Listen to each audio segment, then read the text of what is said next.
पड़ोस के घर से आती रोज रोज की मारपीट चीखने की आवाज़ों से गरिमा बहुत परेशान हो चुकी थी। माँ के मना करने पर भी आज उसने पड़ोसियों का दरवाज़ा खटखटा दिया। गरिमा के पापा का स्थानांतरण इस शहर में हुआ है। कुछ ही दिन हुए हैं उन लोगों को इस घर में शिफ्ट हुए। गरिमा कॉलेज में पढ़ती है, एक एमए मनोविज्ञान की छात्रा है और उसका भाई 12वीं कक्षा में पढ़ता है। पापा बैंक में नौकरी करते हैं। हर 3 साल में नया शहर देखना पड़ता है। गरिमा की माँ गृहिणी है। संयुक्त परिवार है। घर में बाबा दादी और चाचा रहते हैं। कई बार खटखटाने पर दरवाज़ा खुला और एक आंटी ने जरा सा दरवाज़ा खोलकर पूछा, कौन हो तुम, क्या बात है? गरिमा ने कहा, हम लोग अभी 10 दिन पहले साथ वाले घर में आए हैं। अच्छा, क्या काम है? अपेक्षा से आंटी ने कंधे उचकाते हुए पूछा, आपके घर में किसी की तबीयत खराब है क्या? रात भर रोने की आवाज़ें आ रही थी। गरिमा ने पूछा, नहीं तो वैसे भी अपने काम से काम रखो, दूसरे के घर में ताका झांकी मत करो, समझी? आंटी ने मुंह पर दरवाज़ा जोर से बंद करते हुए कहा। गरिमा अपना अपमान सा मुंह लेकर लौट आई। कुछ हफ्तों बाद अड़ोस पड़ोस में जान पहचान हुई तो उन लोगों ने बताया कि पड़ोसी आंटी के बेटे की शादी 2 महीना पहले ही हुई है। बहू के पिता का स्वर्गवास हो गया था। घर में माँ बेटी थी और एक दुकान थी। ससुराल वालों ने यह समझकर शादी कर ली कि दुकान और मकान दोनों उनके लड़कों को मिल जाएगा, क्योंकि इकलौती लड़की है। परंतु शादी के दहेज के सामान को जुटाने में दुकान बिक गई और घर किराए का था। अब यह लोग बहू को परेशान करते हैं कि माँ से पैसे लेकर आओ। वह मना करती है कि माँ छोटी सी नौकरी से अपना पेट भरने लायक मुश्किल से कमा पाती है। तो यह लोग आए दिन बहू के साथ मारपीट करते हैं। गरिमा दोपहर में छत पर गई तो 2-4 बार बहू कपड़े फैलाती मिली।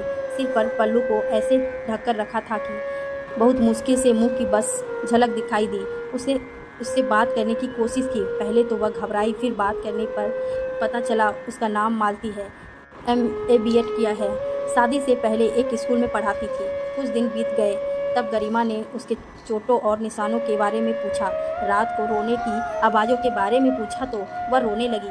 मालती बोली, इन लोगों ने सोचा था कि इकलौती बेटी को पापा नहीं है तो शादी के बाद दुकान मकान सब मिल जाएगा। बेरोजगार बेटे की शादी अफसर कहकर करवा दी, जिसका पहले से ही प्रेम संबंध था।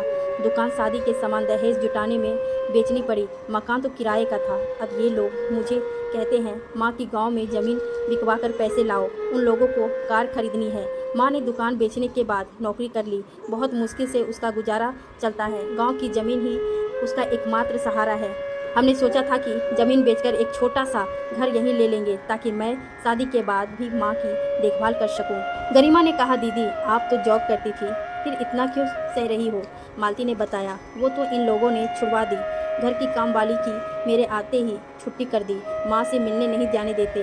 गरिमा ने कहा, दीदी आप पढ़ी लिखी हो, आप इस शादी में रहना चाहती हो? मालती ने बताया, आखिर हर रोज़ उस लड़की से मिलने जाती है। मना करो तो कहते हैं कि तुमसे दहेज के लिए ब्याह किया था। घर के काम काज कर और कोने में पड़ी रहे। हर रात पीटते हैं। माँ की ज़मीन बेचने के लिए कहते हैं। मैं माँ का सहारा छीन नहीं सकती। चुपचाप मार खाने के अलावा मेरे पास चारा नहीं है। दीदी आपके लिए इस रिश्ते में कुछ नहीं है, फिर क्यों बंद कर रहना है? अगर मैं अलग हो जाऊँ तो समाज क्या कहेंगे? समाज जब आज आपकी चीखे दर्द पुकार सुनकर कानों में बत्ती देकर बैठा है तो आप उसकी परवाह क्यों कर रही हो? अपनी नहीं तो माँ की सोचो और इस गले सरे रिश्तों से बाहर निकलो। अपना पैरों पर पुनः खड़ी हो।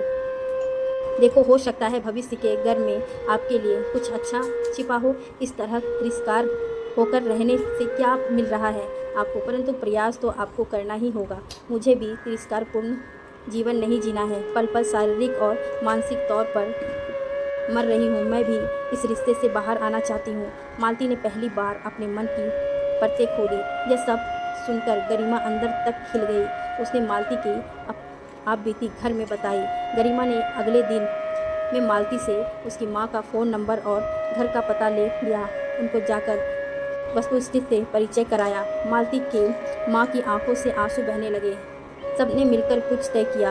उस रात फिर मारने पीटने की और रोने की आवाज़ें आई तो गरिमा ने मालती की माँ को फ़ोन कर दिया। मालती की माँ ने पुलिस में जाकर कंप्लेन की। साथ ही वो एक लोकल नारी संस्था की NGO कार्यकर्ताओं को साथ ले गई। जब महिला पुलिस व NGO मालती के ससुराल पहुंचे तो उसके पति अखिल ने दरवाज़ा खोला। पुलिस देखकर हड़बड़ा गया। क्या बात है मैडम, तुम्हारी पत्नी कहाँ है?